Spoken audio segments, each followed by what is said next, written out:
অনেক বিয়ে বাড়িতে খুব উচ্চ শব্দে লাউড স্পিকারে গান শোনা হয়।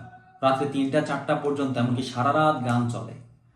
এখন আমরা হয় কি যে অনেক সময় গেলে রিকোয়েস্ট করি যে ভাই, আমরা ঘুমাতে পারি না, একটু সাউন্ডটা কমান, লাউড স্পিকার বন্ধ করেন। কখনো কাজ হয়, কখনো হয় না। কখনো দেখা যায় কেউ আইন শৃঙ্খলা বাহিনীকে ফোন করে, হয়তো এসে থামায়, আবার চলে গেলে আবার সেই একই অবস্থা।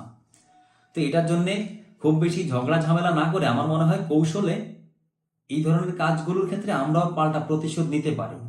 তারা আমাদেরকে সাউন্ড দিয়ে কষ্ট দিচ্ছে, আমরা ওই বিয়ের দিন তাদের বাড়িতে গিয়ে উপস্থিত হয়ে আমরা কিছু গিফট নিয়ে যেতে পারি হালকা পাতলা, এবং আমরা বন্ধু বান্ধব সহ গিয়ে ওখানে খেয়ে, যেহেতু তারা আমাদেরকে দাওয়াত করতেছে তাদের বাড়িতে যাওয়ার জন্যে, মানে তারা লাউড স্পিকারে অনেক জোরে শব্দ করতেছে, আমরা যাতে করে তাদের বাড়িতে যাই এবং তাদের গানে অংশগ্রহণ করি, তাদের মিউজিকটা আমরা শুনি, তাহলে আমরা কেন খাবারের অংশীদার হব না?